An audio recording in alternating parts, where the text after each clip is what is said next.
Chapter 4। पहले इस quadratic equation में जो फॉर्मूला हम पढ़ेंगे उसको पहले लिख लेते हैं, क्या क्या फॉर्मूले पढ़ने।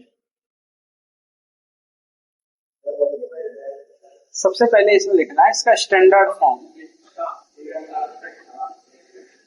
स्टैंडर्ड फॉर्म, ठीक है। क्वाड्रेटिक इक्वेशन का स्टैंडर्ड फॉर्म जो होता है ax square plus bx plus c, ठीक है।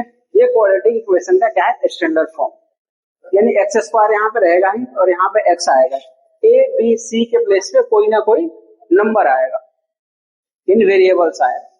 कोई इंटीजर्स हो सकता है +2 -2, लेकिन ए जीरो नहीं होगा। यहाँ पे लिखना है where a is not equal to 0। बाकी b और c जीरो हो सकता है लेकिन a जीरो नहीं होगा। तो स्टैंडर्ड फॉर्म समझ में आ गया, ax square bx plus c, इसको याद रखो। नेक्स्ट इसमें लिखना है method to solve quadratic equation. दो मेथड्स होते हैं इसको सॉल्व करने के लिए। Method to solve quadratic equation. First method क्या है, फैक्टराइजेशन।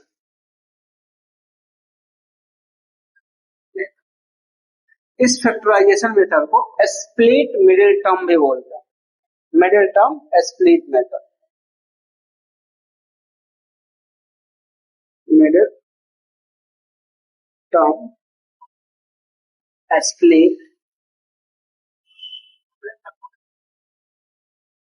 या इसको मिडिल टर्म स्प्लिट मेथड बोलो या फैक्टराइजेशन मेथड बोलो। ये फर्स्ट मेथड होता है इसको सॉल्व करने का, क्वाड्रेटिक इक्वेशन का, ठीक है। अभी कुछ नहीं समझ में आ रहा हो क्योंकि अभी क्या क्या यूज पढ़ने वाले हैं चैप्टर में वो हम पढ़ रहे हैं। अभी क्वेश्चंस करेंगे तो ये समझ में आएगा। एक और सेकंड मेथड होता है, सेकंड मेथड क्या बोलते हैं, क्वाड्रेटिक फॉर्मूला। क्वाड्रेटिक फॉर्मूला क्या होता है, तो हमें पता है कि क्वाड्रेटिक फॉर्मूला है x की पावर अगर 2 है यानी इसका डिग्री 2 है तो इसके दो जीरो हो जाते हैं, दो आंसर्स आते हैं, एक अल्फा और एक बीटा। तो एक x इज इक्वल टू हो जाएगा -b प्लस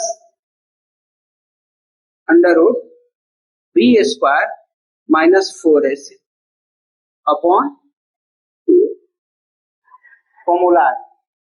दूसरा एक और x की वैल्यू आती है, 2x की वैल्यू आती है, ये होगा -b minus √b square -4ac upon.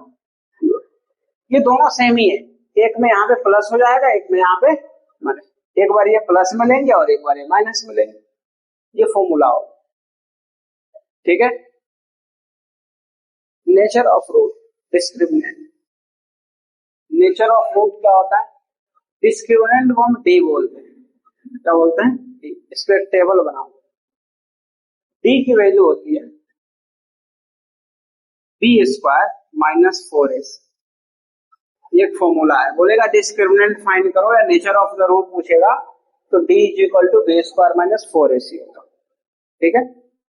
A B और सी की वैल्यू गिवन रहेगा तो यहाँ पुट कर लेंगे। एक ऐसे टेबल बनाना है,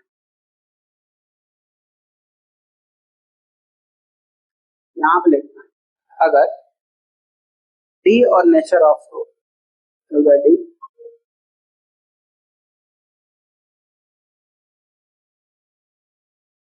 nature of,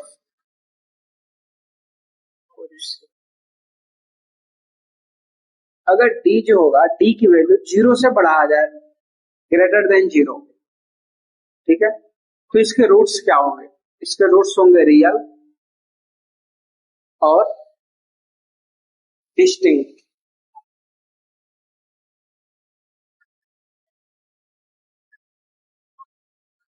real and distinct root होंगे। अगर डी जो है ये 0 के इक्वल आ जाए यानी डी की वैल्यू 0 हो जाए तो जो रूट होगा वो इक्वल रूट होगा, रियल एंड इक्वल।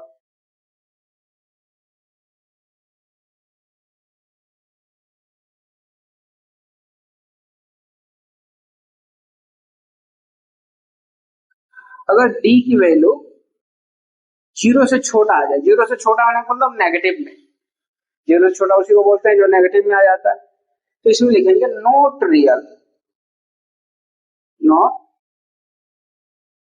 इसमें कोई रियल रूट नहीं होगा। इस टेबल को भी याद रखना है। डी की वैल्यू 0 से बड़ा आ जाए, 1 आ जाए, 2 आ जाए, 3 आ जाए, तो रियल और दोनों अलग अलग रूट होंगे। डिस्टिंक्ट यानी एक एक्स की वैल्यू दूसरी अलग होगी, दूसरे एक्स की वैल्यू दूसरी होगी। अगर डी 0 आ जाए तो दोनों रियल रूट्स होंगे और इक्वल होंगे, यानी एक एक्स 5 आ रहा है, दूसरा एक्स भी 5 आएगा, एक 7 आ रहा है, दूसरा भी 7 आएगा। अगर डी की वैल्यू जो है 0 से छोटा हो जाए, 0 से छोटा होने का मतलब माइनस में आ जाए, तो नॉट रियल रूट।